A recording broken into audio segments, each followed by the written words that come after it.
A very warm welcome to all our viewers this afternoon at Live at the Watering Hole. And this afternoon we're starting off with some swimming elephants in the Sabi Sands near the south central part of the Kruger National Park in South Africa's northeastern part. And it's a very nice warm day. And what a good way to be spending this afternoon for these large pachyderms to cool off. And certainly been extremely excited to be enjoying all the water that's around currently. Now I'm Japie Potgieter and I'll be your host this afternoon. And I'm very excited to see what this afternoon brings to us. Mr. Elemental, greetings to you too, right there in Western Australia, quite far from where we are. But yeah, what a nice way to start the afternoon with seeing elephants interacting and playing and swimming in the water. Not a common sight. Occasionally, if there's enough water around, which is not always the case in South Africa's Lowveld, like surface water are often quite scarce. But of course, we are currently right in the middle of our rain season, and we have had some good rains in certain areas, as we certainly have down here in the Sabi Sands. Have a look, we'll just stop checking out. There's one elephant off to the left hiding behind the tree on the bank, and I'm pretty sure he's keen to get into the water and come and enjoy the fun.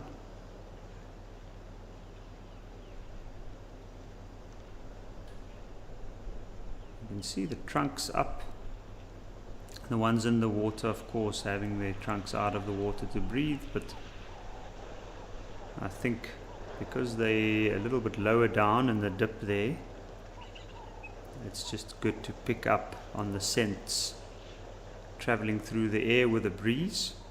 Possibly other elephants in the area.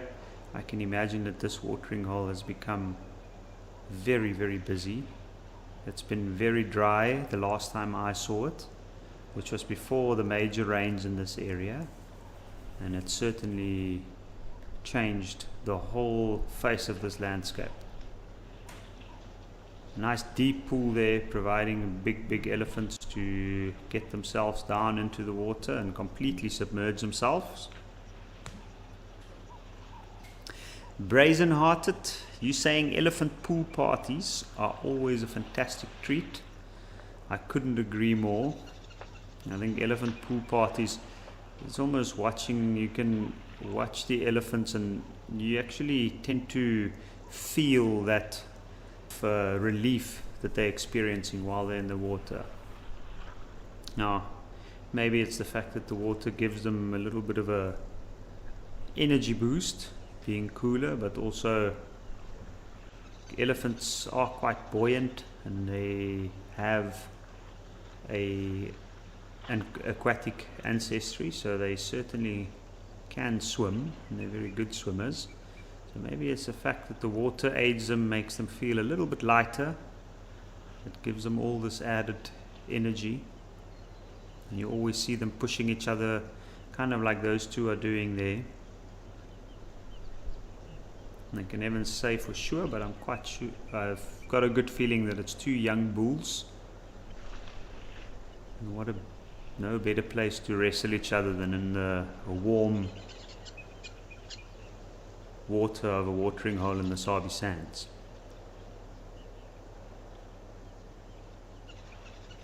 Bill, you also saying you love watching elephant pool parties here at Gowrie Dam. That's true. Sometimes I tend to forget this dam is actually called Gowrie Dam. A very well-known dam in the area, well known for exceptional animal sightings, especially during the heat of the day, like what we're witnessing here right now. And have a look. There's always like a bit of a competition going on between the young elephants, but then there's also, they spent their time between pushing each other around in a playful manner and also cooling down. So every now and again it looks like one tries to get down into the water completely, and then there's still a half-hearted attempt just by a touch of a trunk often, just to keep the other one. And also something that's quite common among certain mammal species, especially amongst younger males and male animals, where they tend to exert their physical strength onto each other to try and establish a bit of a hierarchy. And the mounting is often interpreted as a sign of a little bit of dominance, even if it is only short-lived.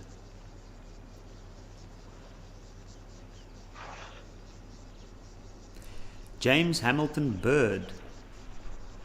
That is an unbelievable surname. Very, very cool surname. And yeah, well, a very, very good afternoon to you there at Cambridge University in the UK. So we got people from all over tuning in this afternoon to have a look, to see what these elephants are up to. And it's almost like they know it. You can see they are going all out this afternoon. Now it's turned into almost a game of tag. In this case, where the water gets slightly deeper, you can see the slightly smaller elephant has got a little bit more seriousness in its movements, making sure that it's not too long, that it's staying in the deeper part.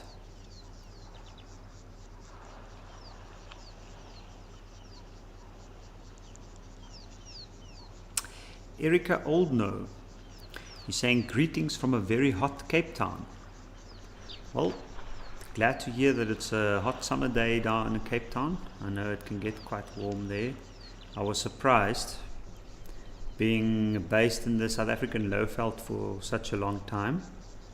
Like, I've grown accustomed to the heat of summer this side, and often in between the rainstorms that we experience in summer, we have these very long, we've got some giraffes that started a little bit of a necking competition with each other at Old Donyo. So we're going to head over there and just check in on them.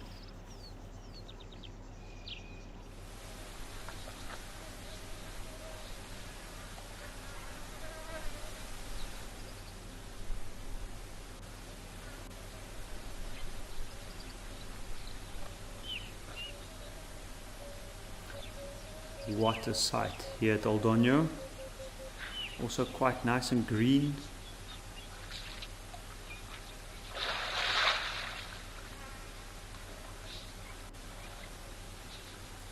So I heard that there are some giraffes around here necking, but they might come back towards the view of the camera in a little bit. But this is still quite spectacular. There's a big elephant bull coming in from the right. And this is one thing about Old Donyo that I truly enjoy, is seeing the huge elephant bulls. There's quite a variety of animals in this part, especially the large mammals, elephant and giraffe. And what a spectacular display of classical. The larger animal has the right of way out here in the bushveld. You can see, even though the giraffe might be taller, it's definitely not the bigger between the animals, and respectfully stepped away from the water as the elephant approached.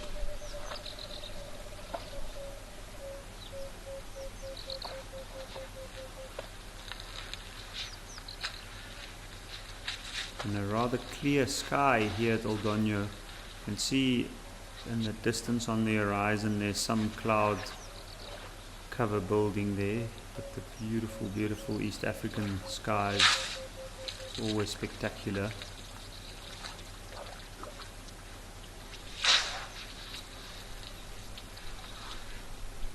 And here we go. Here comes our two rowdy giraffes. Look at that. You can see standing very closely with their backsides towards each other to kind of minimize the distance between the two of them. Now the question would be, is it just the angle of the camera that makes the one on the right seems taller than the one on the left? We'll have a look in a moment. It does seem to be a little bit of a height difference, and height could definitely play a role. Then again, these guys might also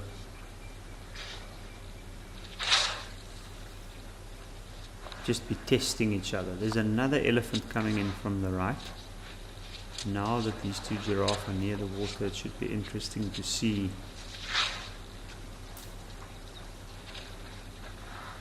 if they'll continue like that.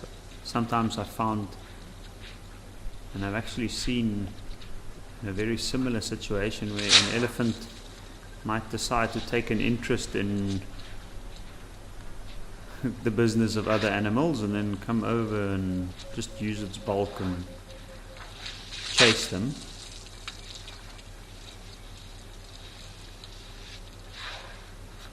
But interesting to watch, like judging from what I can see, the size of these bull giraffes, as male giraffes are known, they have been fighting already trying to establish, even if it is just for a hierarchy within this group. It looks like the one behind them and the one further to the left is also male, and amongst male giraffes like that we often find that these fights are to establish which one is the slightly stronger giraffe. And when they do encounter herds of females, they will definitely pull rank.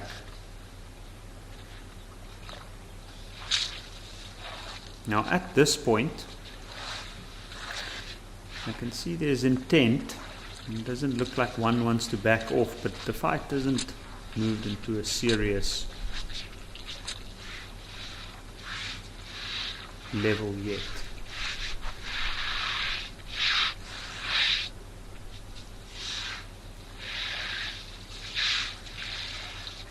Now when animals are consumed within a hierarchical battle, or a battle of some sorts, whether it's for mating rights or over food, obviously these highly physical interactions require quite a lot of concentration, especially from a very large animal like a giraffe. So it's interesting to see the way that they're facing. They still have a clear view of their surrounding areas. Should a more serious threat arrive, they might decide to call it quits. I think just the proximity to the water, and of course the fact that there's some elephants that's arrived, has also drawn their attention away from each other for a little bit. You know, they're not the only players in the game.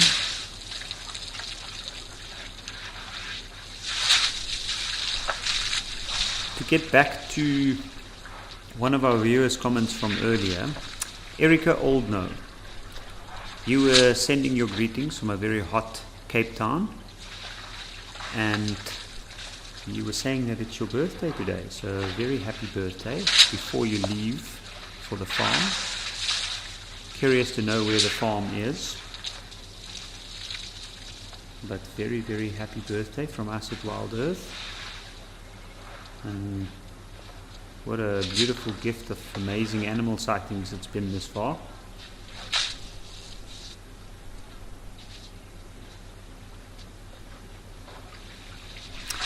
Brazen-hearted, you were asking earlier with the elephant swimming if they seal their mouths automatically in order for water not to let in. while they're breathing with their trunks. So an interesting thing with elephants, predominantly they do most of the breathing through their trunk in any case. They can of course breathe through their mouth, but they naturally do most of the breathing through their trunks, and of course they can control the intake of air and water into the trunk with the inner muscles of the trunk and the inner nasal tubes. They run all the way up, and therefore it's an incredible tool for both breathing and drinking. You'll often notice when an elephant does drink, and where you do have a chance to get a close-up view, you might see the muscles in the trunk contracting, and it looks like the trunk goes longer and becomes slightly thinner at points as it sucks up the water.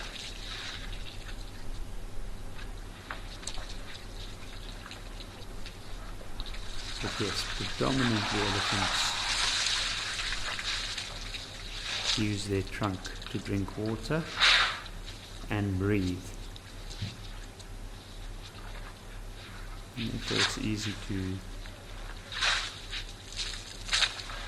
seal off the mouth when they're submerged underwater. But if they have to, they can drink water directly through their mouth with their trunk out, breathing. Especially young elephants, baby elephants, you often notice before they can properly use their trunk, they still use their mouth to drink, and you'll find baby elephants, they can be quite funny to watch as they approach water head first into the water, looking like they've lost their footing and fallen over, but they are actually just drinking their water that way. So they can definitely use both. In the same way we do, where you keep your mouth closed while you're breathing through your nose, or other way around.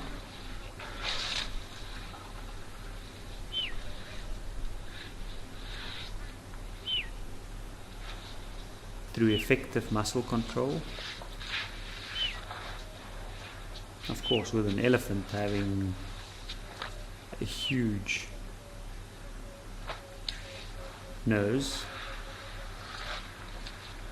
it just takes a little longer to learn those skills and develop those muscles properly, and sometimes baby elephants take as long as up to a year or even more to fully learn to grasp it or the use of it.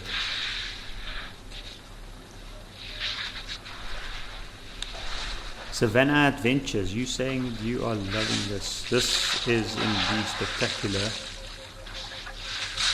So what are we at now? 6 elephants. No, my apologies, 5. We have 4 giraffes. You can clearly see the giraffes came, enjoyed a quiet time near the water, and now the elephants have moved in. Usually when it becomes very, very hot, that's when the elephants start to move in, cool themselves down, and then move back into the shade, the shadier parts. But what's interesting for me personally to see at Old Onyo since the last time I've laid eyes on this watering hole is there's been quite a bit of new grass growing around the edges of the pan. You can see it's only the immediate area around the water's edge that's been trampled and wet.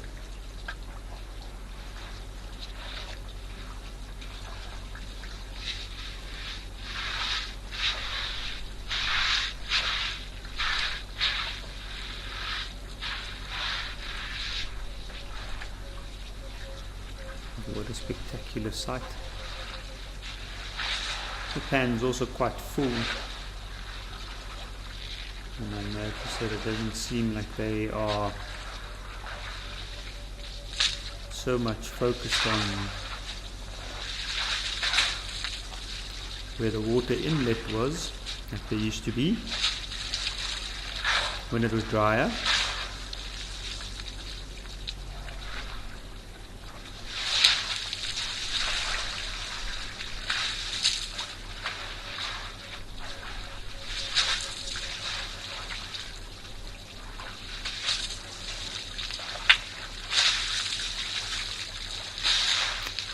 Erica Oldno, thank you for your answer.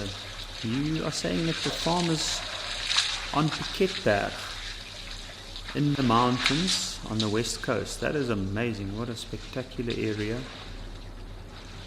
What a beautiful, beautiful area. Lesser known part of South Africa, but certainly very beautiful, quite tranquil. I hope you enjoy the visit there, and I hope you get to see some amazing stuff. I do know the birding in that area is quite spectacular as well.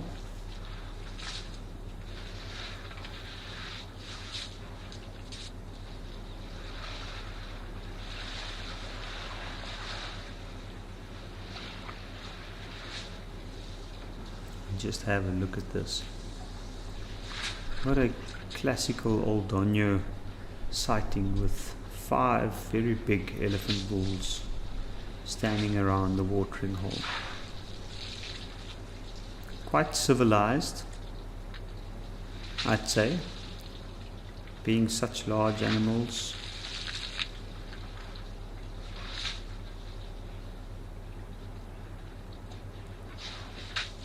Having only such a small watering hole to drink from, they're using it in a manner that they don't mind sharing. You can see their skin is covered with a lot of mud and dust. I think that one elephant by accident threw some water on the elephant closest to me, and that made him jolt a little bit. There's a stretch from the bull at the back. You can see he's also draping his trunk over his tusk, also giving it a bit of a stretch and relaxing.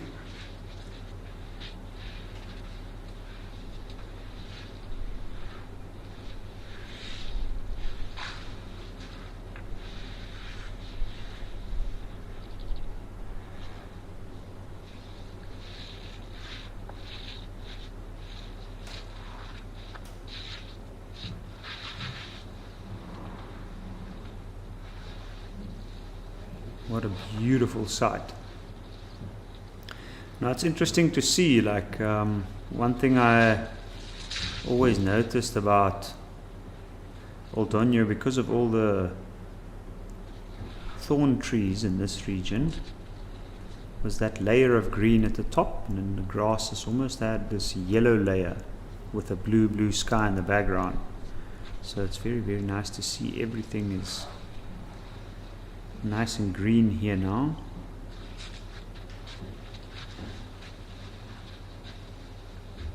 And I'm sure also very busy.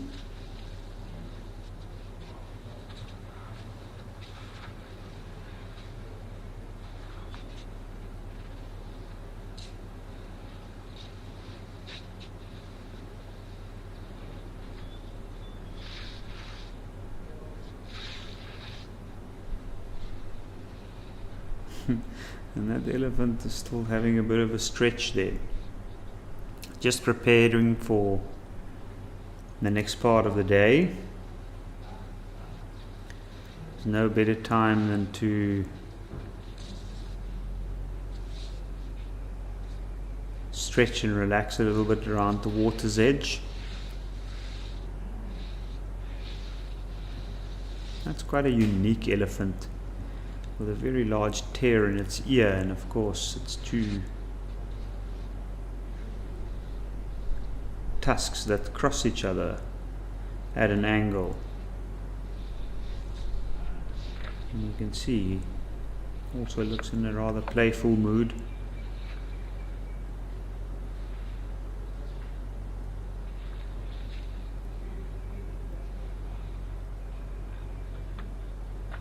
Just testing the other elephant there.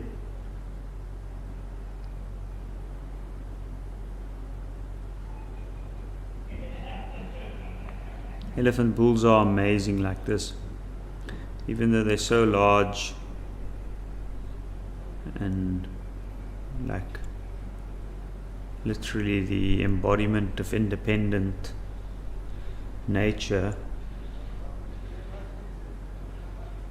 they do have quite an interesting relationship with their fellow elephant bulls, and there is always some fascinating interaction happening between them.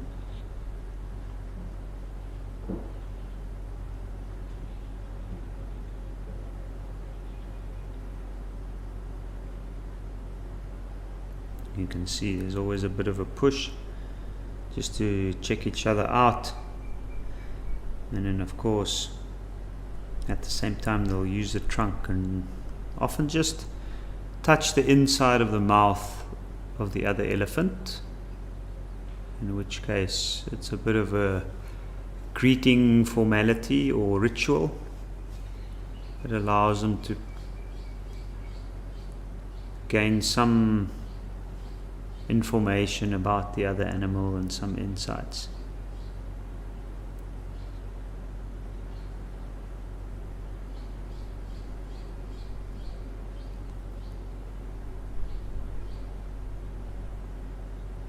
And there they go. Off they go.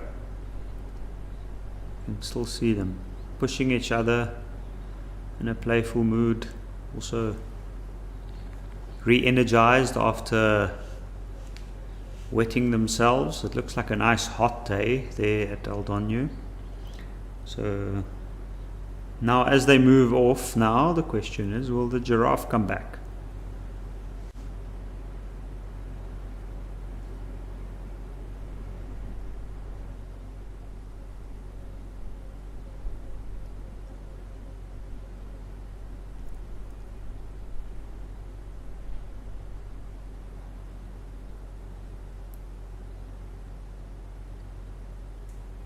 Here we go, there's one giraffe, but that does not look like one of the male giraffes we saw earlier. This looks like a female from a distance. I might be wrong here. Just casually browsing the top of that small shrub.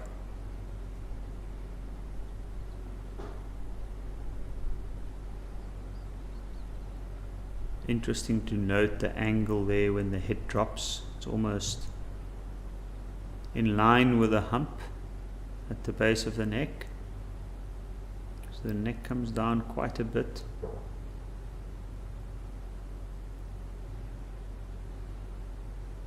What an interesting adaptation from her side, or from the species as such. Enables them to get that sweet, hard to reach leaves right at the top.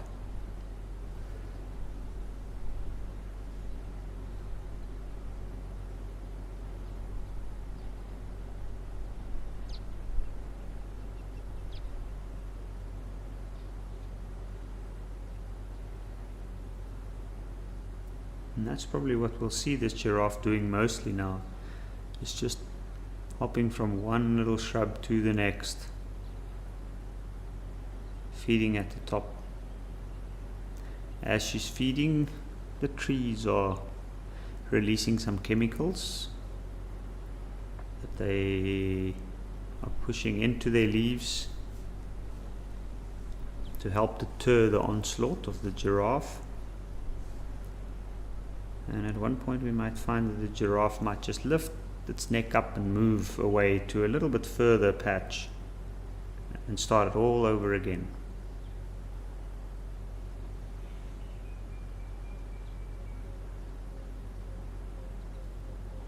So, I've just heard some interesting news, and that is that we have a unidentified animal at Founder's Lodge.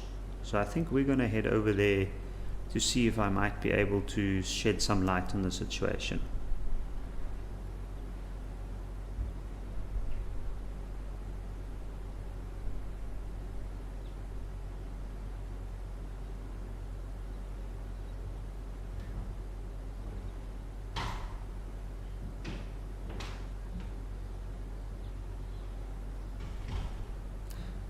Well, no worries. I heard, unfortunately, the unidentified animal has moved off. It was a baby of some sort, so that's okay. We're going to stick around here for now. Let's see what this giraffe does.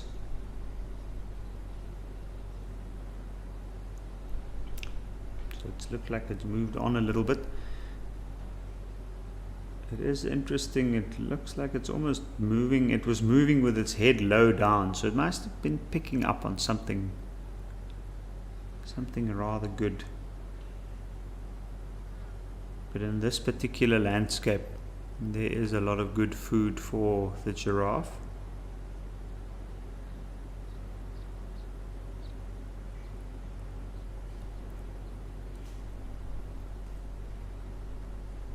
An animal perfectly adapted for an open landscape with scattered tall trees. There we go, now it's moving on. It looks like it's making a big move. Not sure what exactly the reason is for that. Maybe what I was explaining earlier, maybe it's moving on to the next patch to start its feeding process all over again. Something's drawn its attention, and even though I'm not sure what it is, I got a good feeling that it might be another giraffe.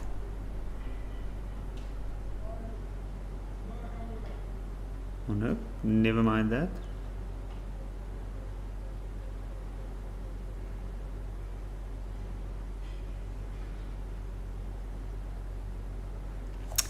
But while we see that giraffe as it's moved off now, I think we're going to head over to Lisbon Falls to have a look and see what's happening at the waterfall.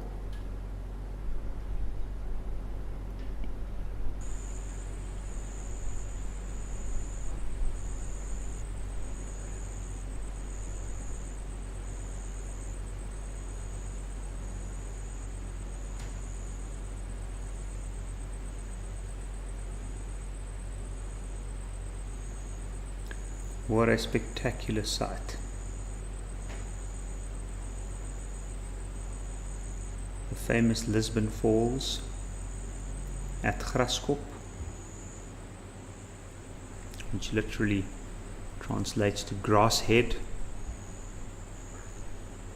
And for those of our viewers that's not aware, in South Africa a kop or a kopietjie or a kopje also refers to a rocky outcrop, often a rounded hill scattered throughout the area. And in the topographical sense of the word, Graskop is essentially a very grassy koppie, right on the edge of the low veld. Very, very beautiful, very green area.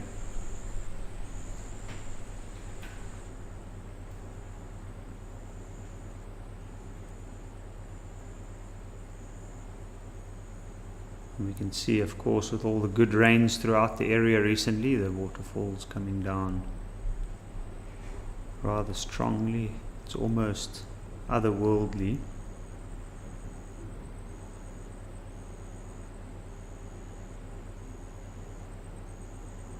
And lots of tiny little waterfalls off to the side. And you can imagine all the unique little creatures and ecosystems. Well, ecosystems with little creatures unique to them that's flourishing around this particular area. Also an unbelievable area to go cool off in the nice cool pools formed at the base of these waterfalls.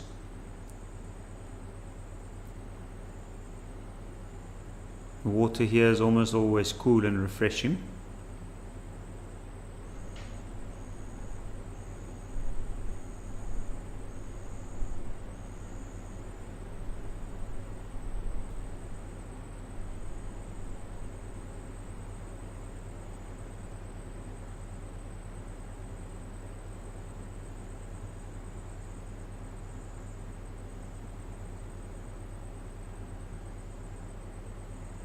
And it's quite misty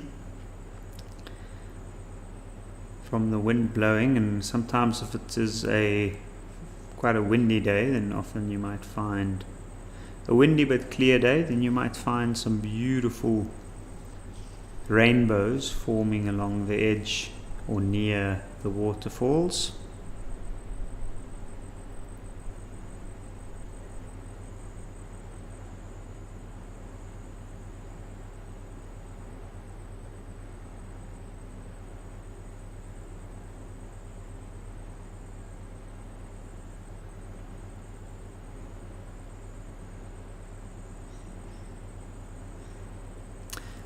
Joan Mello, you saying this is beautiful. I agree. I think it is spectacular. It's so tranquil and actually so soothing. I almost zoned out for a little bit there just watching it. Like all the little tears coming down the waterfall. Like obviously the edge that it's falling over, and then there's all these little rocky outcrops as it goes down that it hits on its way down, creating a spectacular cascading shape.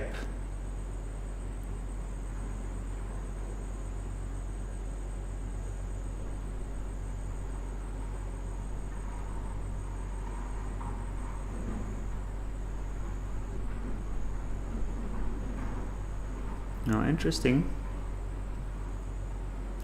I just had a look, and I didn't know this. I was wondering, I knew it was close to around about 100 meters in height, but I see the official height given is 94 meters, which is about 308 feet high, which is a rather high drop down from there.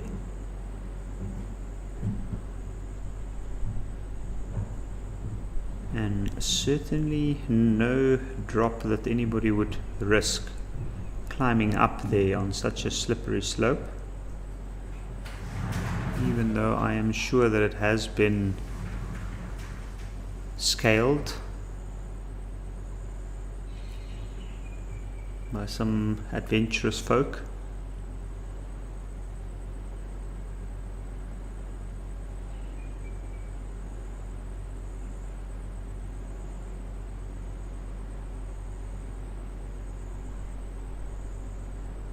But one of the most beautiful things about this particular area is that this area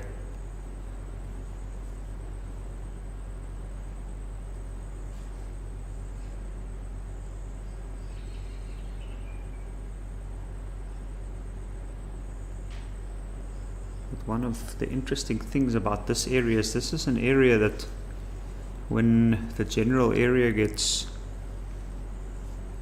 referred to, we know that people often talk about the Kruger National Park with the Big Five, and of course then you also hear about the panoramic route and the Blyder River Canyon with the Blyder River that flows through it, and of course all its tributaries like this, Lisbon Creek going into the Blyder River with all these spectacularly formed and beautiful waterfalls scattered throughout this area. There's a few of them around this area, but they also provide the perfect habitat for very unique creatures, very unique birds especially. I know some of these areas, one of the few areas that is known to host a bird known as the bald ibis, a very unusual looking bird that likes to nest up on the cliffs like this, and often near the watering holes or near the waterfalls.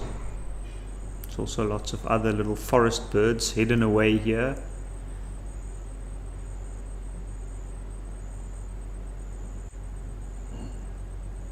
And then of course in and around this area is also lots of other smaller mammals and reptiles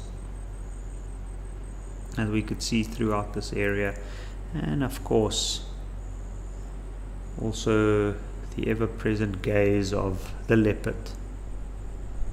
There is certainly still some leopard out in these creeks and gorges moving over these mountains, even though they don't get seen, or people are not always aware of their whereabouts and presence. They are there certainly. I know some of the forests nearby also provide homes for creatures like the bush pig.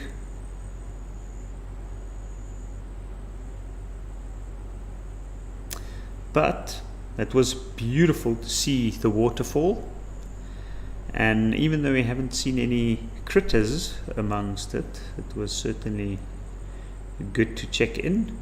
But talking about critters, we're going to head over to Founder's Lodge where we have some animals.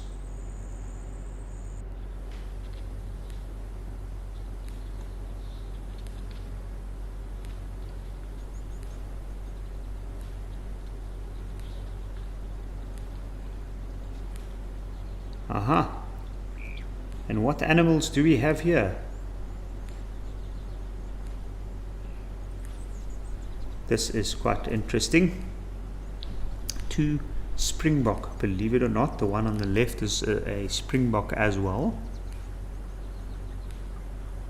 2 male springbok. The one behind now is much older than the one in front. You can see the one in front is just starting. Well, it looked like a male. Maybe I'm wrong, but it looked like, yeah. It is a black springbok, an unusual color variant, not something seen too often.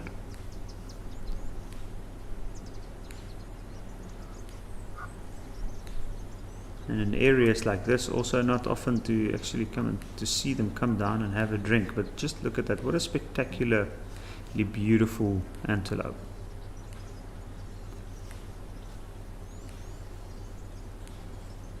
These antelopes are quite hardy, especially out in drier areas, so they tend to be quite water wise and very, very efficient at their water usage.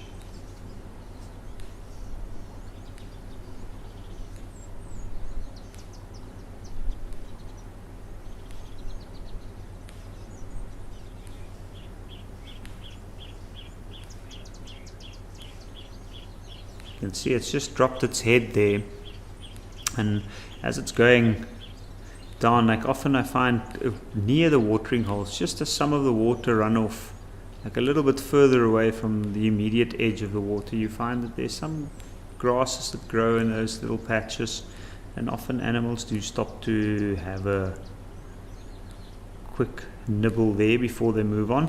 And look at that, the king of the hill, the last conquering Egyptian goose at this watering hole. Looks like there's quite a bit of bird droppings up on that rock. Oh, there we go, there's the other one. Another 2 actually.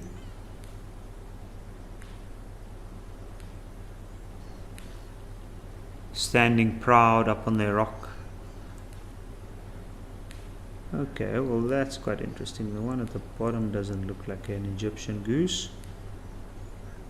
The 2 Egyptian geese standing up high.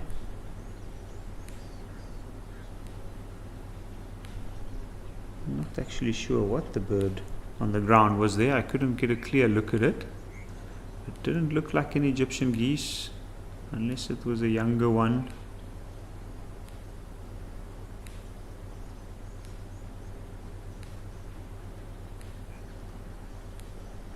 Standing like proud sentinels out on their watch posts, making sure that no others come nearby.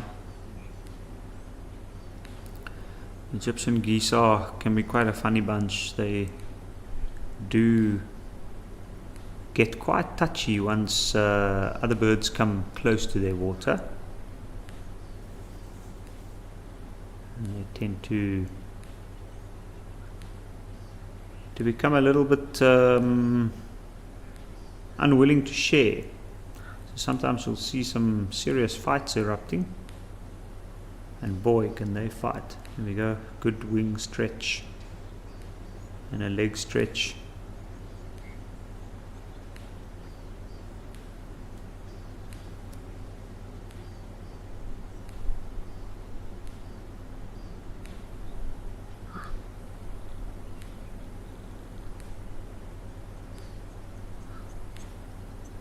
There's an Egyptian goose in front.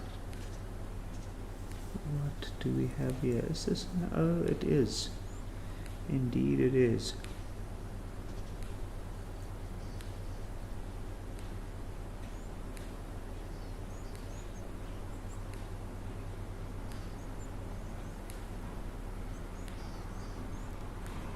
You can see that bird's very, very hot. It's literally hiding behind the rock in the shade.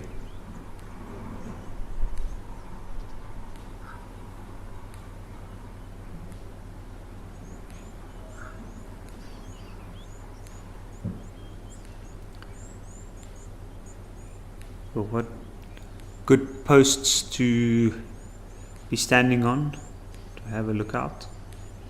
And this is what I like about Founders Lodges, this amazing views of that rolling landscape. You can see there in the distance the green hills, as far as the eye can see. Very, very beautiful. I can't say I've ever spotted something way out there in the distance.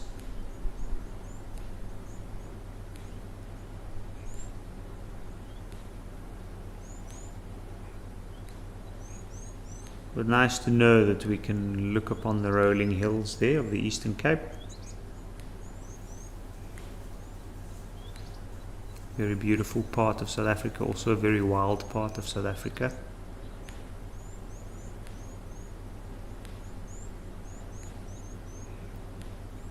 What do we have there? Ooh, there we go. I don't think I can say for sure what those are, to be honest.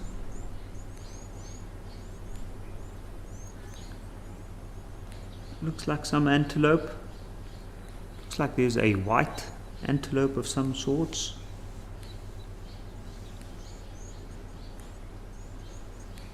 Maybe another color variant, or potentially a sheep. I don't think it's a sheep.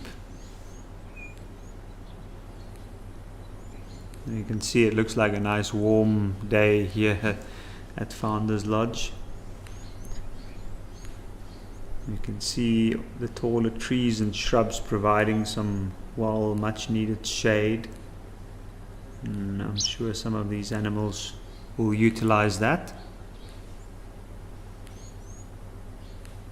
But good to check in on Founders Lodge, and nice to see a rare color variant of springbok. But I heard the Ellies are back at Juma, so let's head over there and see what they're up to.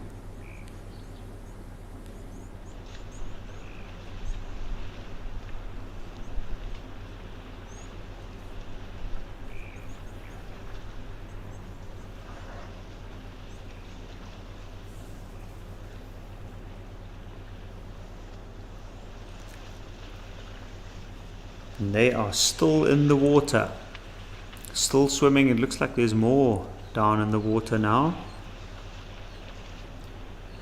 but it might be the same bunch. Probably just went up, nibbled a bit and decided, oh, better to be down and cooling down in the water. And we can see they're going at it. A group of 3 still going off to the right, 2 pushing each other there in the middle, and then the younger ones off to the left. What a clear distinction. You can sort of notice a bit of a size difference between the 3 different groups, a general size, possibly might be an age related thing, and therefore the reason why they've chosen their sparring partners. For the water games, Now, I see that Spas Yankov asked earlier what lives in the Graskop area. Spaz, I hope I answered your question. I did mention some of the critters that we find in that area, in and amongst those creeks.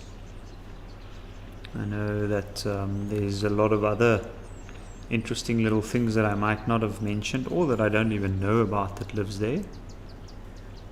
But I hope I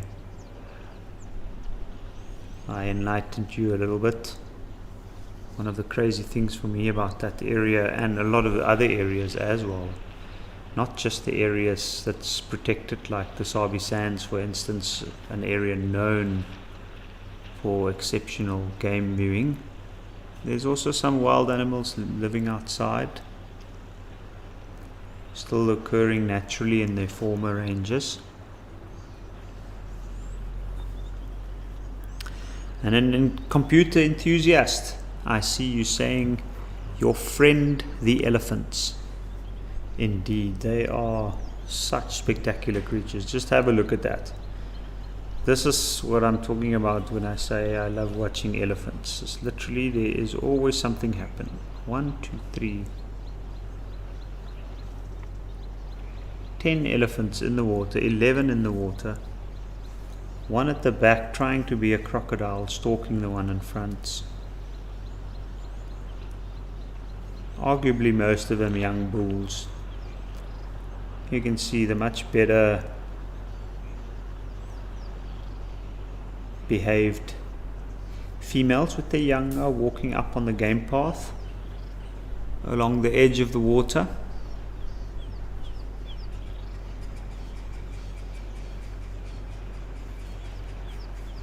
They don't look wet, they don't look like they took a bathe like some of these young guys down here.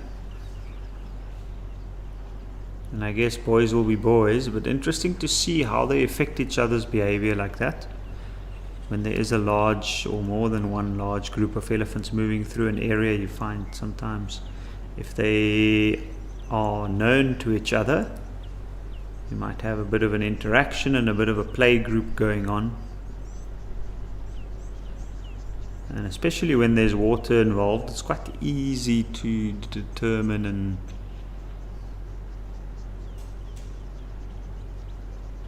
influence the other elephants.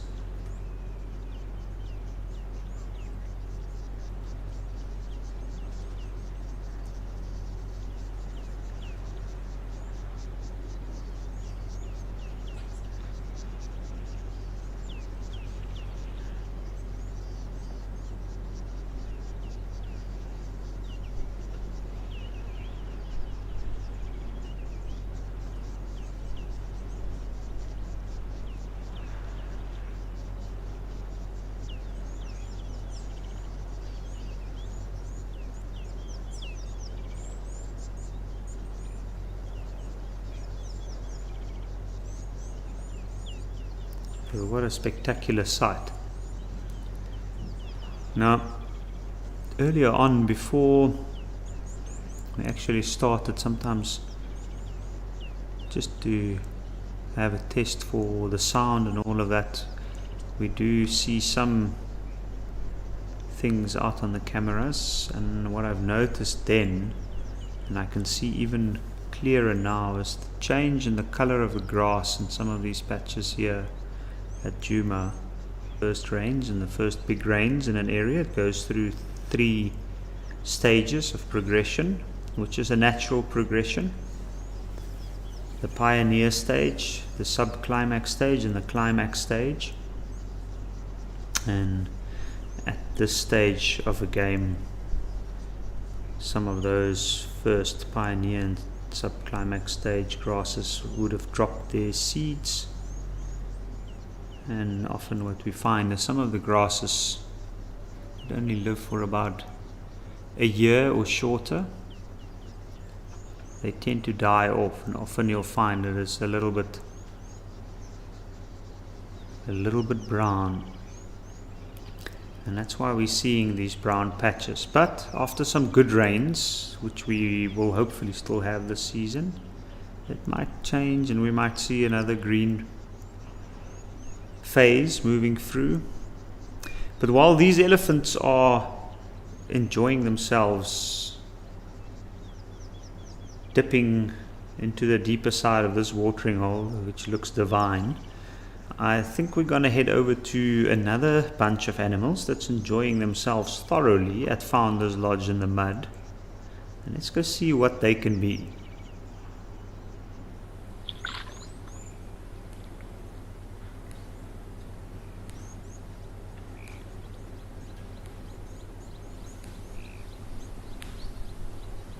Oh, warthogs. Baby warthogs, even better. Yo, look at that little guy. He seems so relieved to be in the cooler mud here. Oh, wow.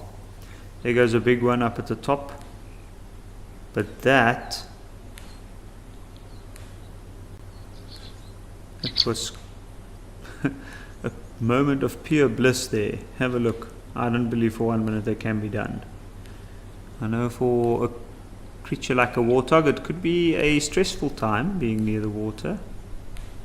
But let's see.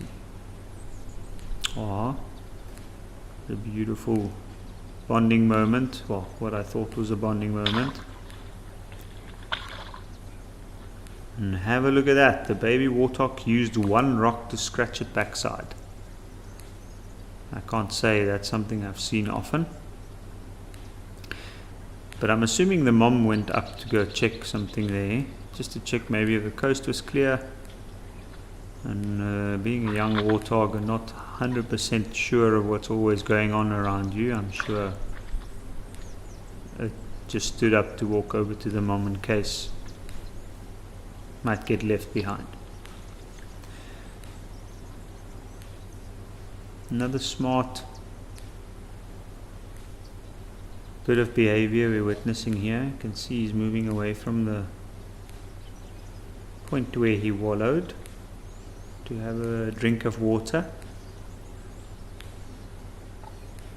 Where's he going now?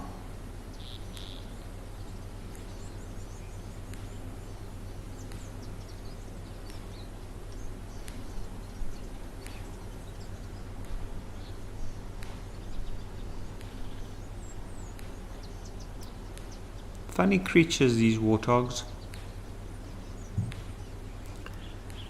Quite a nervous natured animal. And yet they can become so used to people, so tame. I wouldn't say tame really. Habituated would be a better word. In certain instances. Oh, there's something. What is that? A blesbok. Coming down. Will we see the whole antelope, or will he just come and scan and decide not to come down? I hope we get to see the whole animal. They are beautiful, and I love seeing them, and I don't get to see them often. It's an antelope of the plains, of the former plains of what used to be central South Africa and down towards the Eastern Cape. So we do still find them along the Eastern Cape in some reserves.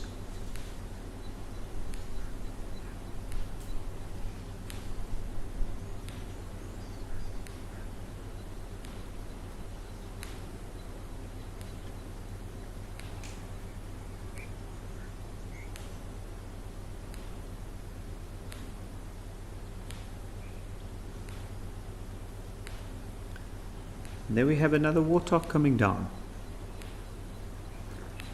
Let's see. I saw the antelope looked carefully at the warthog, following his every move. This looks like a young warthog, but older.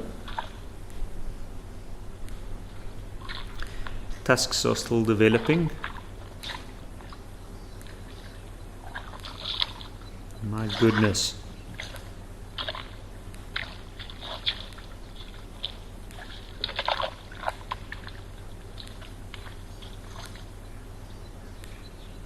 What a moment of enjoyment. Just look at that. Trying to cover as much of the sides. It's got the longer fur on the back, so if it doesn't cover that, that's okay. Just making sure that it covers the areas lower down where the skin's thinner. There we go. There's another one in the water.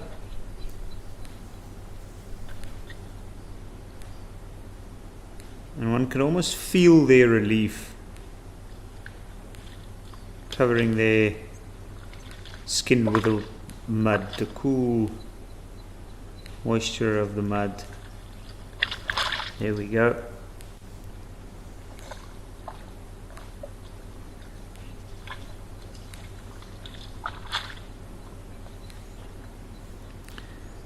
Blessbok not sure what to do with the warthog there.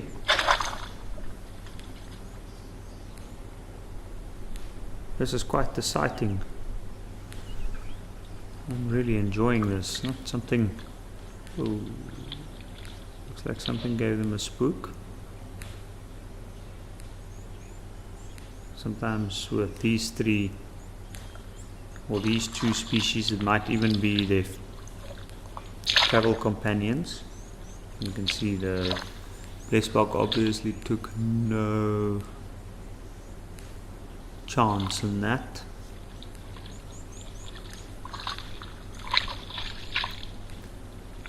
Angie, you're asking if wallowing help with their skin. Now I'm assuming you are asking if the warthogs need to wallow to aid them with maintenance of their skin or some other factor.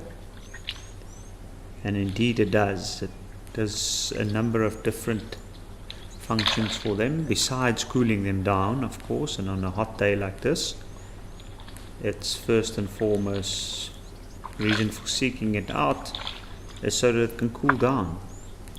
Mud being thicker than just water keeps the moisture for longer, so it covers the skin and it provides very good protection, especially if they go and they roll in drier sand or loose sand after that. Then that creates a thick crust that keeps the moisture locked in between. But it definitely also helps them with maintaining a good healthy skin. They go and they rub themselves against the rocks or tree stumps where it helps them remove some excess dead skin, as well as whatever ectoparasites might get trapped in the mud will also be removed through the rubbing action up on the bark of rough trees or the side of a very large rock or even a rock face.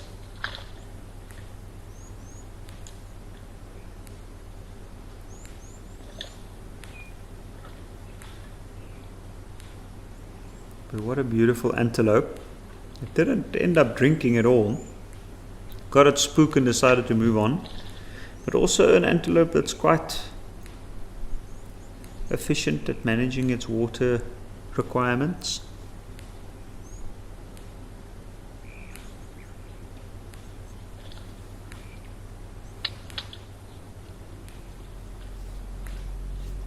The last warthog standing.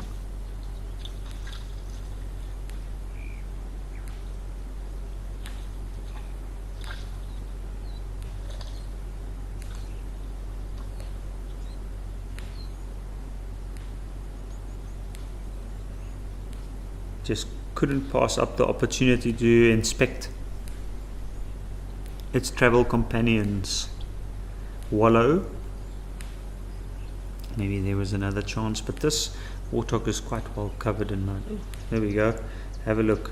That's how resourceful they are. And the fact that they can go down on what's essentially their wrists, on their feet, they can use those lower down ridges of even a little bank. Look at that. To get to those hard to scratch places. If I didn't know any better, I would say this warthog is a groundskeeper working on the landscape here. But what a good back end scratch there on what seems to be some beautiful grass growing up on the edge there.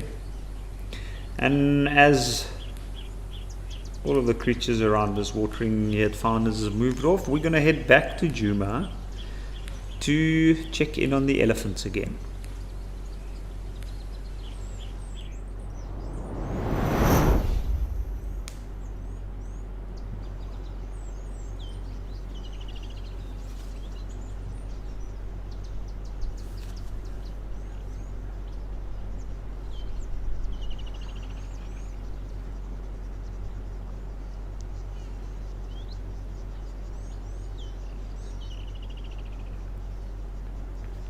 Oh wow, just look at that. So it seems like, well, some of them coming out of the water, and then some of them it hasn't been all the way into the water. This is spectacular. Having a quick stop for a drink around the smaller pan.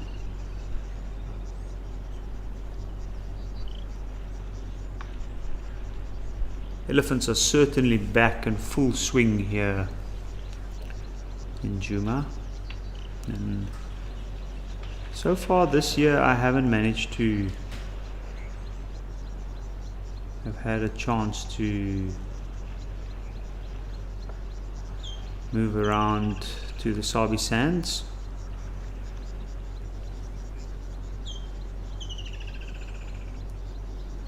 And see what it's like, but I'm sure they had a period for a brief while after the rains where the elephants also moved away, and I'm sure now they're back in full force.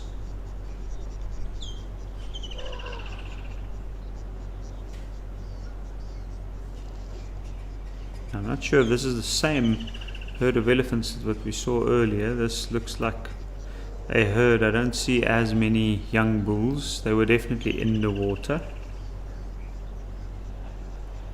It is quite spectacular to see the amount of elephants in and around this area, moving up and down. Of course, this time of the year with the food and the water being more abundant, they tend to split into their respective smaller groups. There's also enough food around certain areas for them to join up.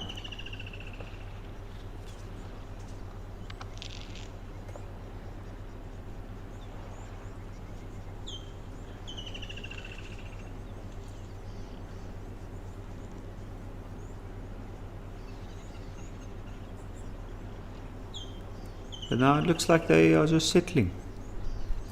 You can see there's some feeding going on, but quite a natural formation for elephants to find a shady spot and stand with their back ends in towards a tree side and facing outwards.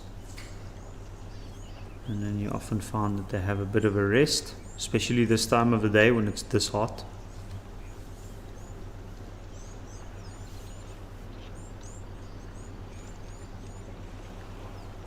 When you are walking around outside in the bush this time of the day, this would be a good time to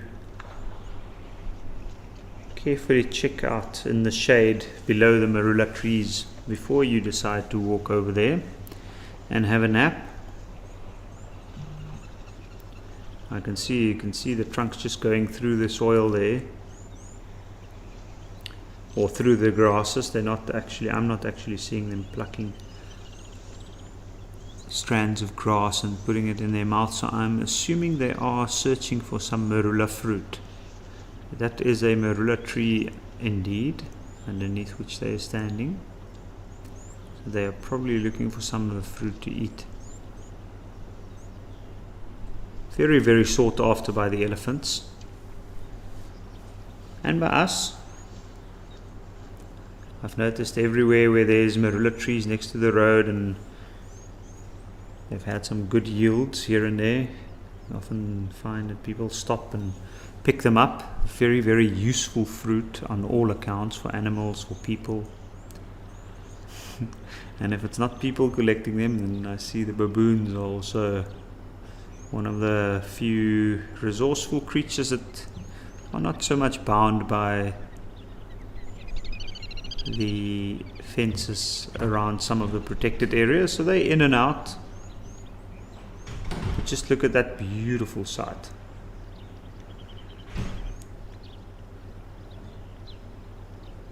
Nice big herd of elephants moving off. Probably gonna go find a shadier spot away from the water.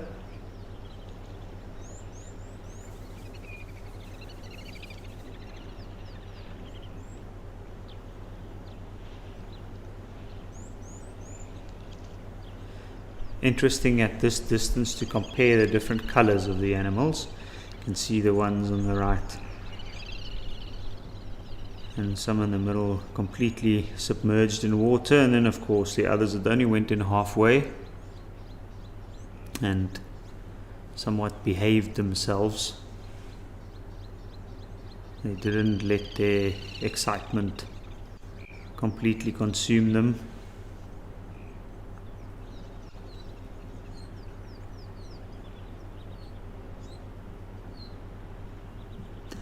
Hans, you're asking, does the herd help the little ones cross the dams?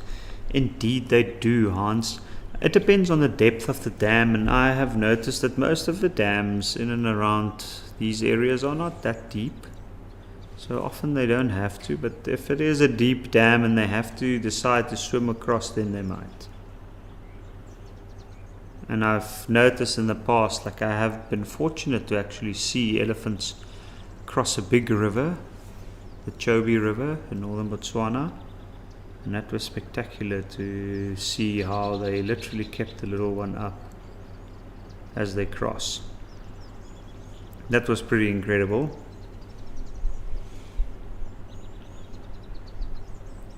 So they do, but in this case the water that's available at the surface is not always that deep, and it's not always necessary.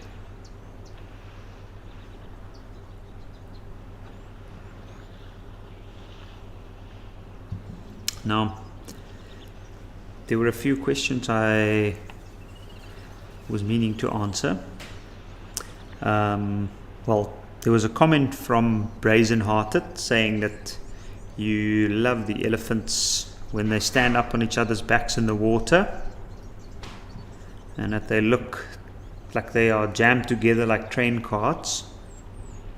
That is quite a beautiful, beautiful scene to see, and quite cute, I have to say, especially if it is the younger ones. You often see the younger ones doing it. You can see in this regard, these guys, the younger bulls or males, they are literally just relaxing in the water. They're not too bound by following the herd. They're not disciplined like that in a way. They can pretty much do what they want. And most of these, there we go, exactly what Brazen Hearted was talking about.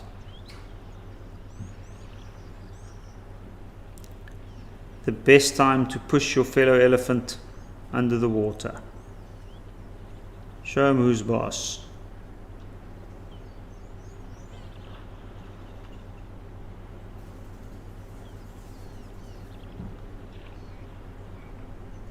What a spectacular sight here. Now, personally, I like the color of the skin when they turn that dark gray, almost like a gray-blue color once they get wet.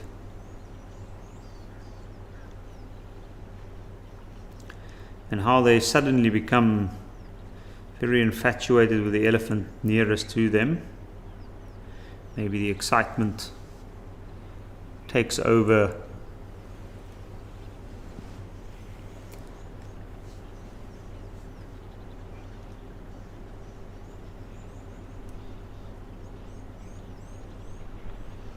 It gives them just that little bit of energy to be ever playful.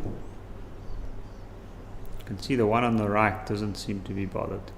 Can't see his trunk up in the air outside the water. It might be on the other side of the elephant's head. Oh, there we go.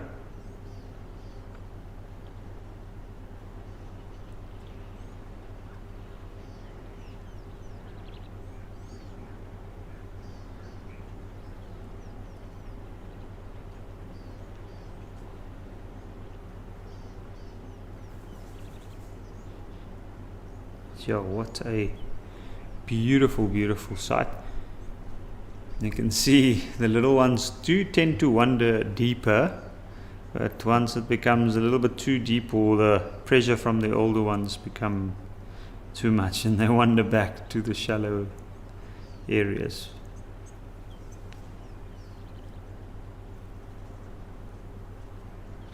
But now imagine about 300 to 400 years ago, coming into Africa, and you find a pool of water out in the middle of nowhere on a hot day, and you come across a scene like this. It must have been rather terrifying, but also spectacular.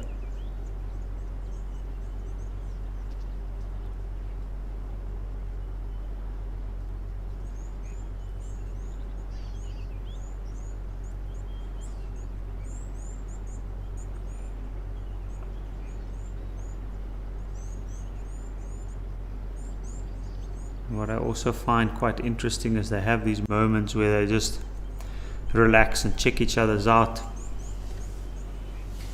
As we can see, there was a lot of pushing, but now I've stopped. They're carefully just inspecting each other.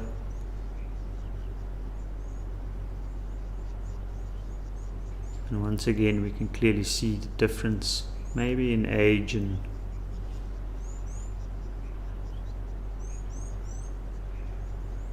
between these two groups.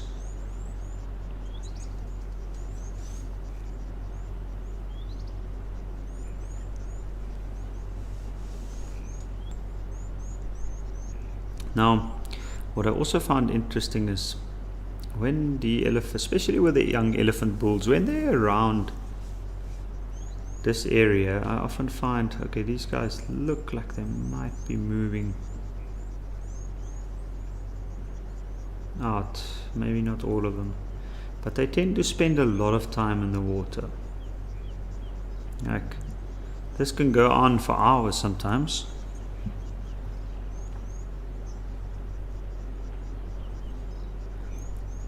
So, Wendell, you're asking if they would not do this in dirty water. So that's a good question. It depends on what you regard as dirty water, because what might be dirty water for us, for an elephant might be very, very sought after or very clean water. I mean, if you think about them drinking from all these dams, see these large bodies rolling and swimming in the water, they're muddying it up, they bring mud in, they bring a whole bunch of other things in. So I don't think the cleanliness of the water have anything to do with it. I think they technically will take on whatever large body of water they can get, as long as it's deep enough. Like, the other thing with standing bodies of water like this is they always become quite warm after a while, which is very, very nice.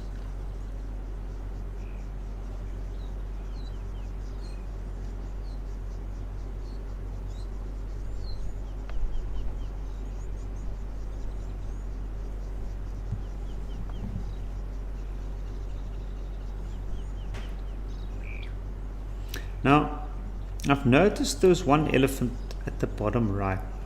Seems like it's got a lighter patch on the head. Now, I'm not sure if that's mud. I don't recall seeing it earlier. And often what you find is right at the bottom of these watering holes or dams, we do have the silt and deposits of all of the muddy clays found within this area. You can see there, over there, it looks like it's got a slightly lighter patch. Now, I thought it was just a reflection at the start, but it looks, compared to the others, it looks like a very clear light patch.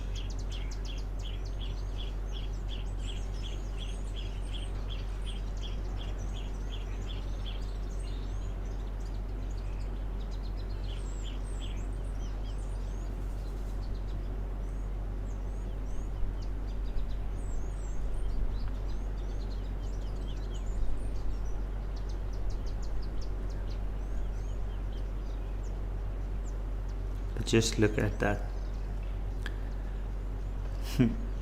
Always like a bunch of similar sized bulls going at it. Not quite mature yet.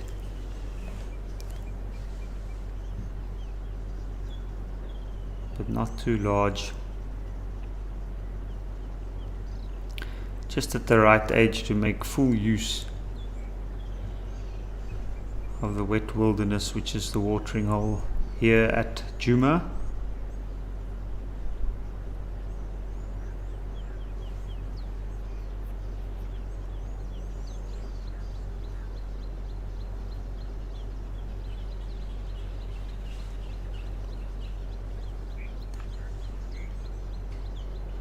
And indeed, what a game of King of the Hill here. Spectacular.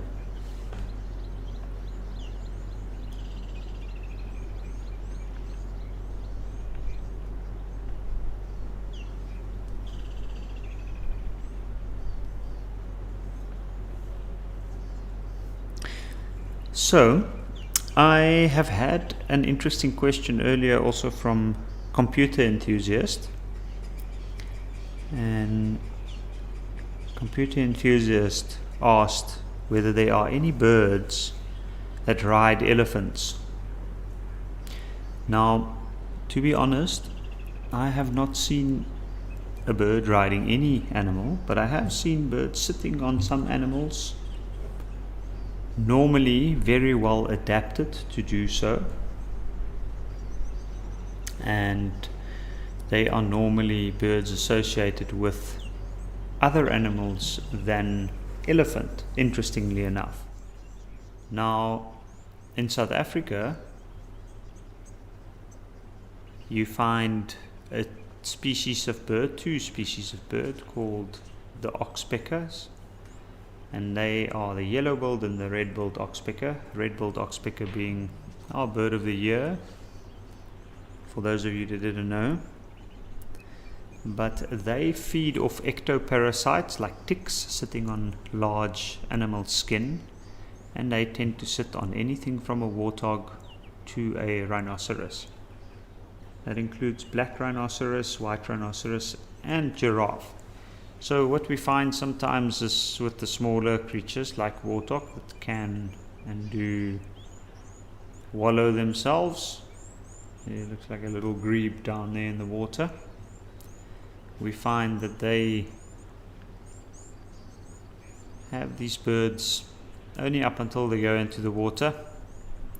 But these birds they've evolved to climb across the fur of larger animals and try and get into the hard to reach places to pull off the ticks and eat them.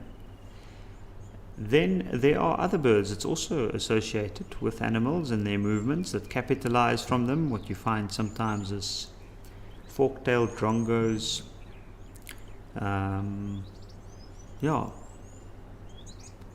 They, for instance, they might capitalize on wattled starlings that often follow herds of buffalo or elephants even. Wherever the large animals move through the long grass, the tall grass, they kick up and spook stuff like grasshoppers and crickets and other things, and those little birds are readily perched nearby to grab them, and they often hawk them from the sky. So in a way, a nice little benefit of traveling with elephant. But then we also have birds like cattle egrets. Cattle egrets, because of the fact that they're often associated with cattle out in developed areas or in rural farm areas, but they also follow wildlife, sometimes rhinoceros, buffalo, and in some cases I have heard but never seen myself, elephant. The only time I ever saw a bird on an elephant was in East Africa, in Uganda, in Queen Elizabeth National Park. I saw there was a bird called a piak, which is a type of crow, and they were sitting on the backs of the elephants, and also only when the elephants were standing in the shade that I noticed. Now elephants have a trunk, and because of the fact that their trunk is so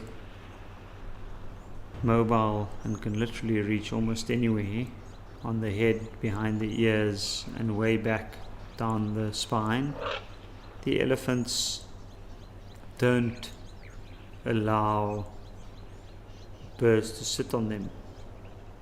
And what you find sometimes is that in some areas, these areas are also devoid of those birds due to habitat preferences by the elephants. And when elephants move through very, very thick bush, it will be very difficult for birds like that to sit on them. So generally speaking, no, elephants do not have birds riding them for various reasons, but mainly because they don't tolerate it.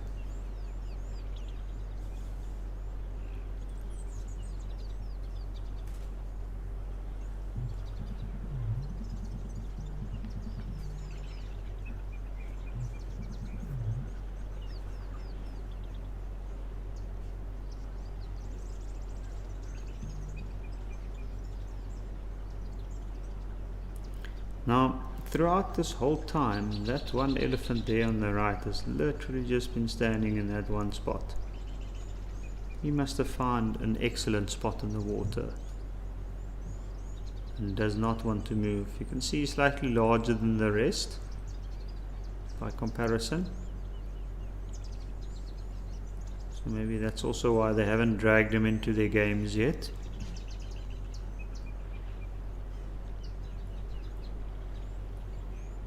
So Gary, you are asking, do elephants interrupt the other species in the water? Good question. I think in some cases they might. Over here they're not even quite interrupting their own species. Oh, look at that. He's just moved for a complete dip. I can't believe how active these elephants are in the water today.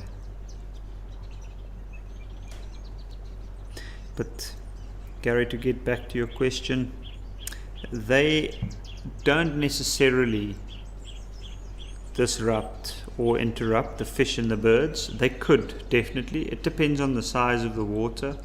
But in a case like what we're watching here now, these elephants will be doing their own thing. And whatever fish or birds were nearby, they would make their way off to the side and give the elephant the space that they need. For instance, if you think about it, some birds might even benefit from it.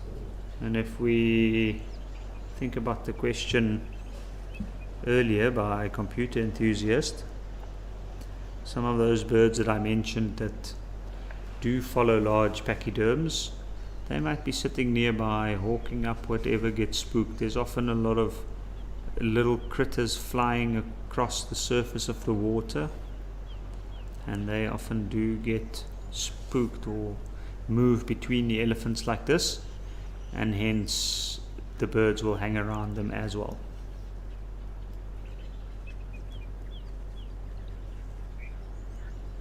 Fish, I don't think at this point. I think if there are any fish in here, which there might be, you'll be surprised how quickly start to see fish and where after the rains, even though dams and watering holes and puddles dry up completely, you often find that there's fish. Just this morning I was very fortunate to be walking out in a little dry riverbed, and there were some puddles there remaining from some of the water from the rain, where the elephants have dug in the riverbed, and even there I found a catfish inside one of the puddles, which was quite interesting to see, quite good to see. As we walked into the river, I saw a fish eagle fly off, and then not too long from then I heard the splashing of something in the water puddle, and thankfully it was not a crocodile, although it was small enough to not hold any crocodile of significance size. Also mentioning crocodiles, interesting creatures. And I know sometimes, because of the fact that some of these protected areas out here at least in the South African lowveld, have a lot of water provided through man-made watering holes, surface water, not groundwater. And the animals utilize them, and the water gets provided for the reason of keeping the animals within the area through the regular access to water. And of course that is to have the animals in the area so that people can come and have a look at them, and obviously that way that gives them value and therefore the land value. But it's funny to note that some of those areas where the watering holes are not constantly fed by a natural source other than the rain, they dry up in a dry season, and because of that we have animals that's more dependent on water, like hippopotamus and crocodile, tend to move. And crocodile especially tend to move towards more permanent water sources, being a predator and a reptile, meaning that it's got quite a slow metabolism. If it finds a sufficient source of water with regular animals coming down to drink and food sources like fish, then it will tend to stay, and they don't move quite as much as the hippos do. Hippos are still grazers, meaning they eat grass, and as soon as there's more regular water sources available elsewhere, they will move, just like some of the other pachyderms like the elephant and the rhinoceros, to go look for food in far off dry riverbeds. And then once it gets drier, they move to the bigger water sources. But the crocodiles also move, and sometimes you might find that a source, even if it's a small little dam or puddle, which you wouldn't expect to have a croc, even if you don't know of any croc sightings in the recent times in an area, there's always a chance.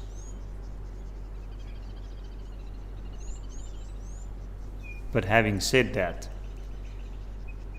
potentially that might be a creature that the elephants might disturb in the water. In fact, I've seen them try. So, Gary, to get back to your question, I think crocodile would be one of the species that the elephants might disrupt.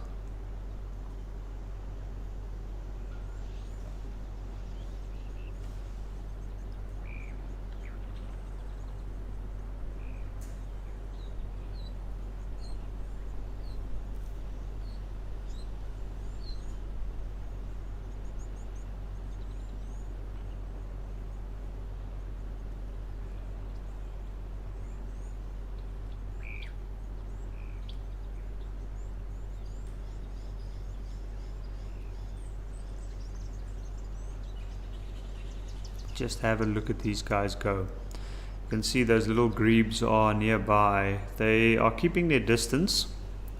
Clever little birds, obviously having little in their name, referring to the fact that they are so little. And the elephant being so big, they're not going to go swim in and amongst them, but they are definitely capitalizing on whatever does move away from where the elephants are playing and moving. And we can see once again the elephant on the right, on his own, just enjoying the water, feeling no need to get involved in the shenanigans of these guys.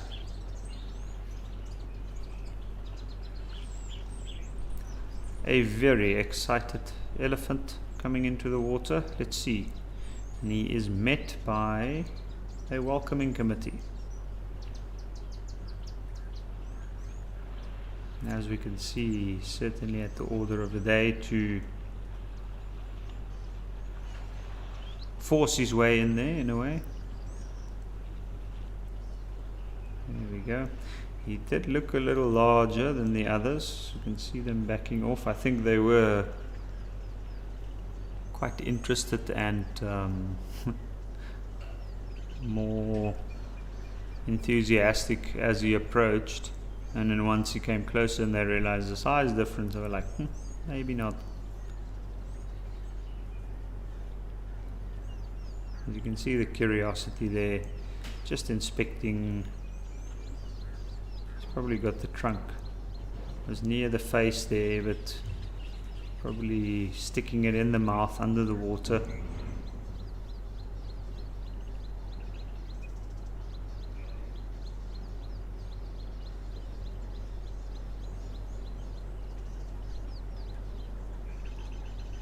Always interesting to watch these unique social interactions between individual elephants like that, where that social element is so strong within these creatures.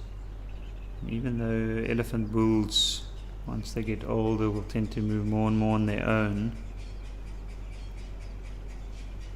they're very much a social creature, a socially cultured creature growing up within their herd. Close contact, tactile contact is one of the major means of interaction between them.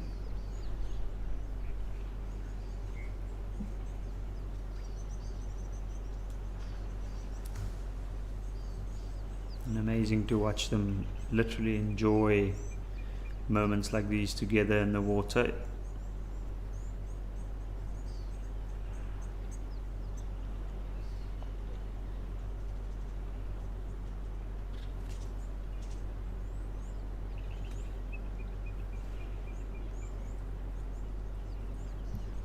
Joseph, you saying you're enjoying watching the tusks become whiter after swimming. That's quite a good observation. Thanks for pointing that out. I've also noticed it, and it certainly is. Which is interesting. Like, I can still see some marks on it. You can still see some darker marks here and there, so it goes to show a lot of the color of the tusks is often, we don't notice them quite as prominently as they might be, maybe just due to the fact that they're often covered in mud or dust.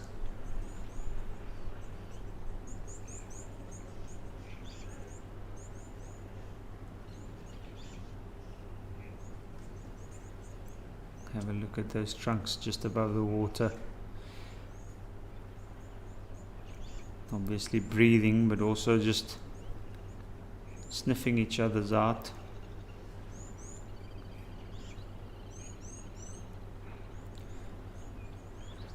Kind of like a little scope.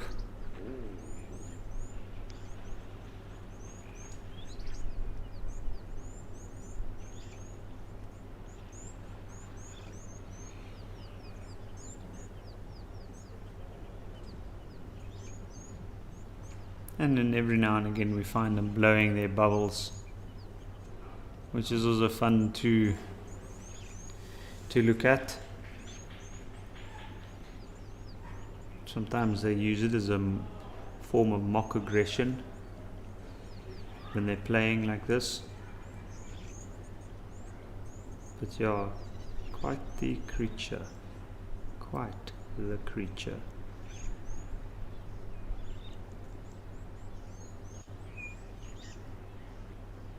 What I've enjoyed about this group is seeing them move from their one little corner at the start and like utilizing different areas within the water. And funnily enough, even though it looks like the larger one's driving it, it's the smaller playful ones that kind of move away and then still like try to keep the game going and kind of have the older ones move over towards them.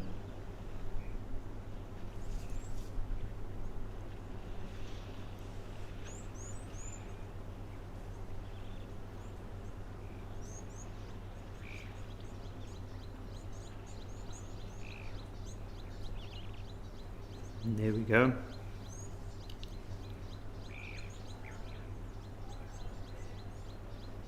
A mock mount, male to male, clearly showing that small elephant is much bigger.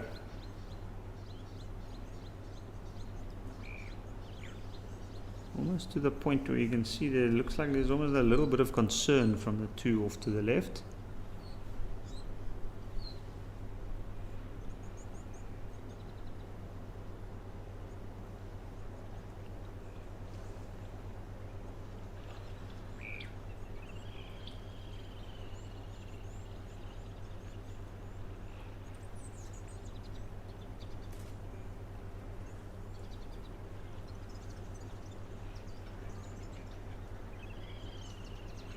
But clearly that elephant's wants to show that he's the larger out of these.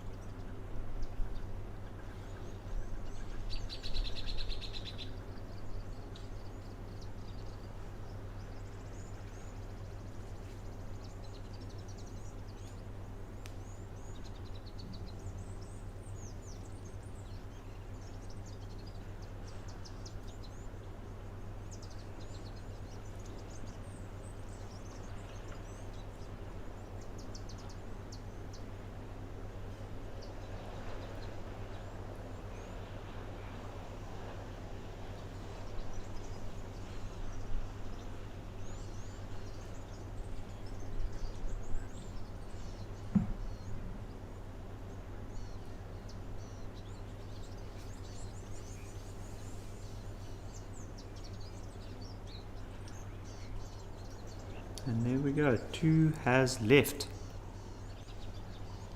Still a few in the water. You can see now that it's become slightly calmer. The little grebes are moving in closer, trying to see whatever they can pick up there. Now, little grebes often eat small crustaceans.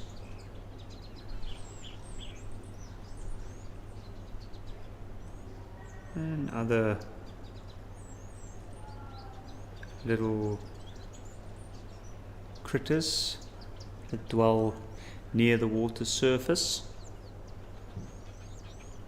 and indeed on a smaller scale, on a microscopic scale, or a micro scale rather, not microscopic, where these elephants have moved now in that mud, there would be a lot of life that would have moved up or away towards the surface.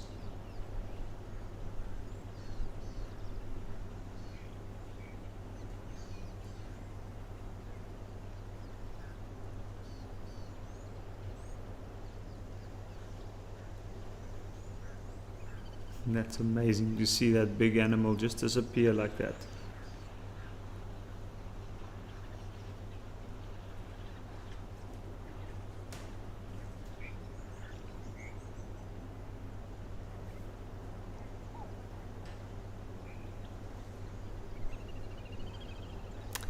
And one's coming back.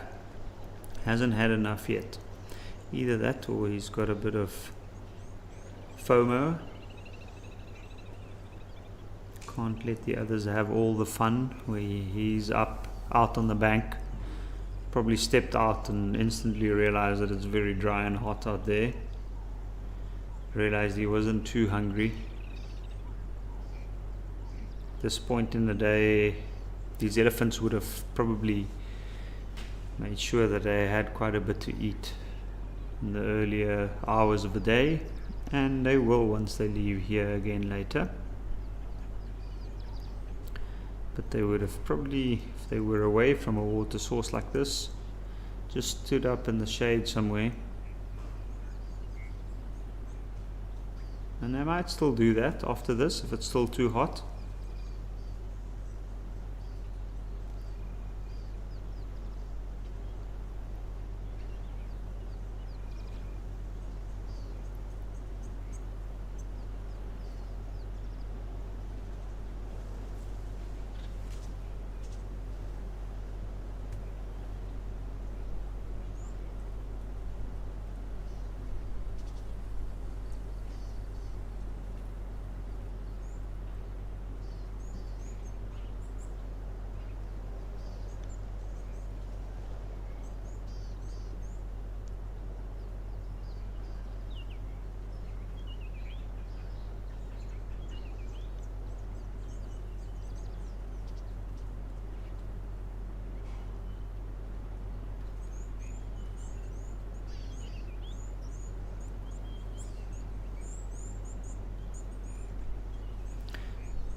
But this has been a spectacular show this afternoon that these elephants have given us.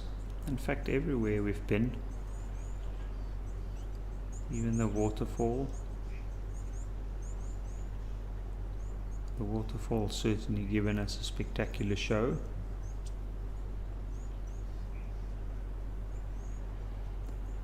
Let's see, there are some of the elephants are starting to move, so I'm curious to see if these elephants do get up and out of the water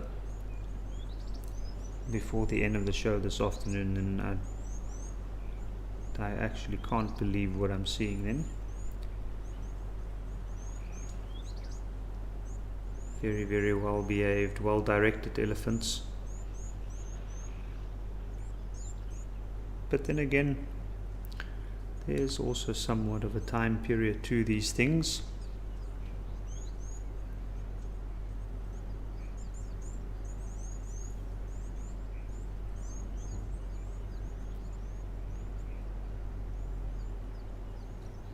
There's always a reluctant one. The one at the end. One elephant reluctant to get out.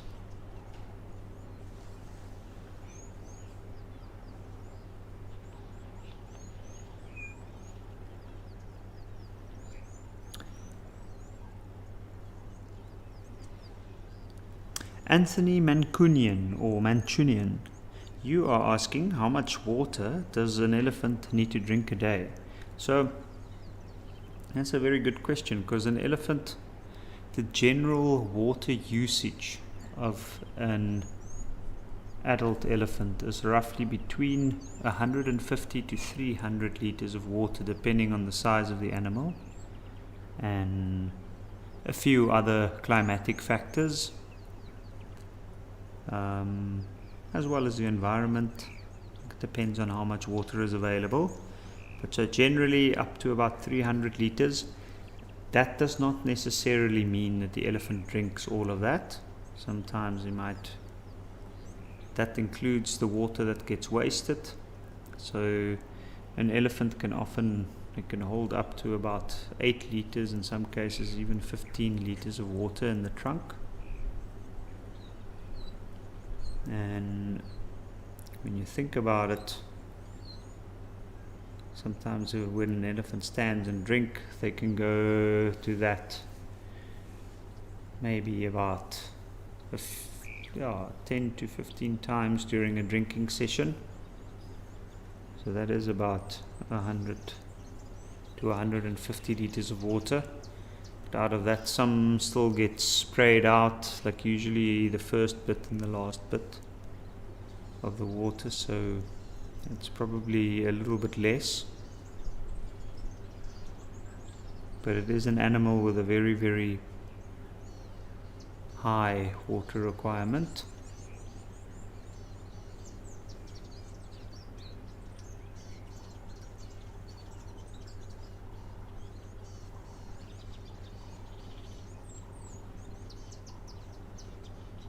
And I'm pretty sure a larger elephant would, at the very least, drink roughly about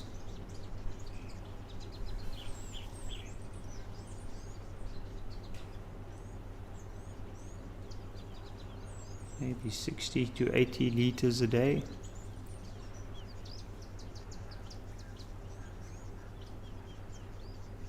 What do we have there? An Egyptian goose.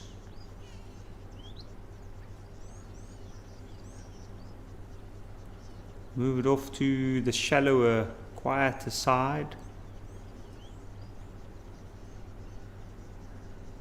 of the dam, and rightfully so. The bigger,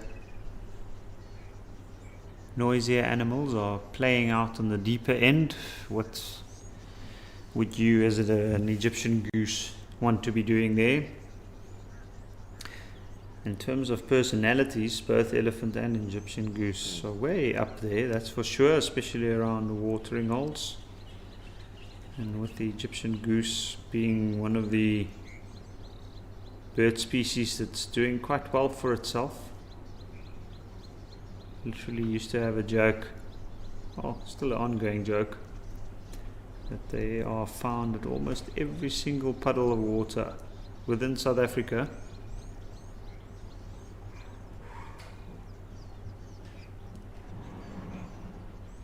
So quite a numerous bird. Can be very noisy, very intimidating around the water. If it needs be. You can see it's a beautifully green Juma here. I do not see much else other than some magic worry.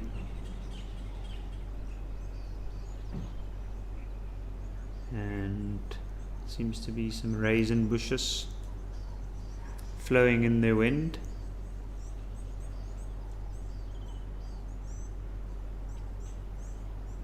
Here and there a bird flying.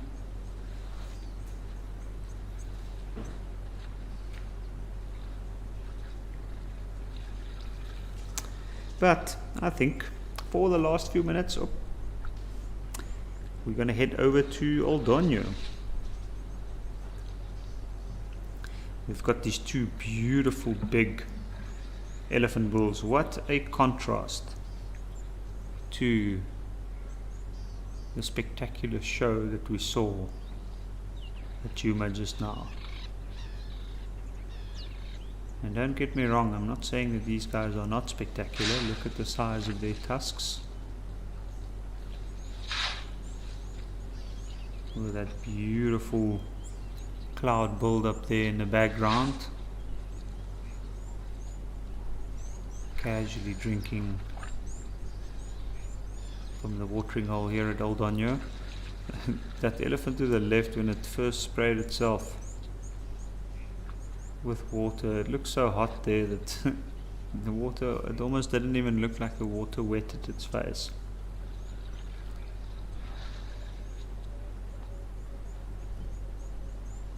Maybe just a little splash to wake it up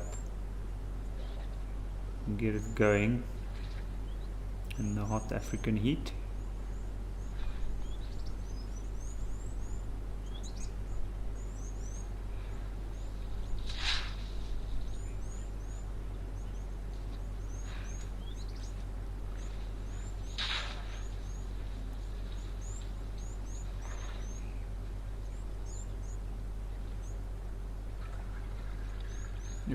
That elephant on the right seems like quite a large elephant,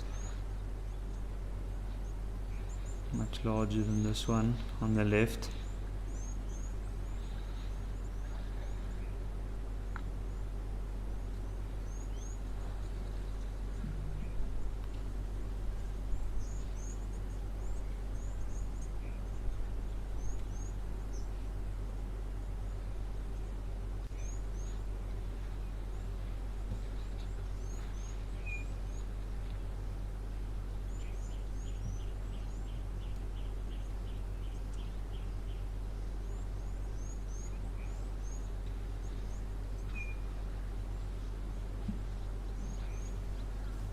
Just look at that. Two beautiful elephants. Look at the size of this elephant on the right's head.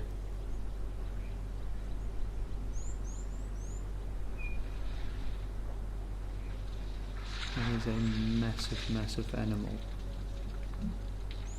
You can see the one on the left. If you have a decent set of tusks like that, always handy to drape your trunk over, get it to rest.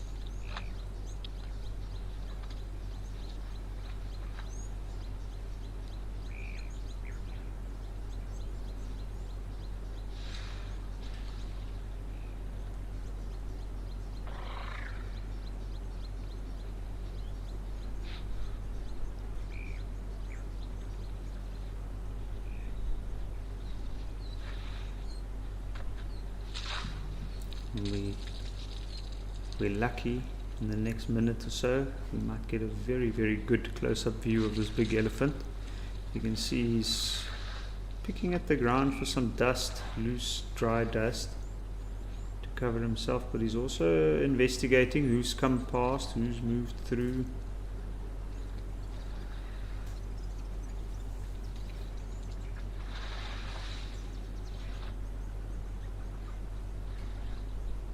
Smart animal indeed.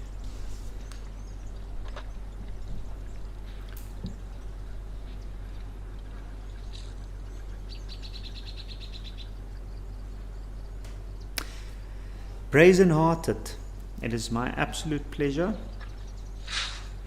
I am very happy that you enjoyed the afternoon. I certainly did.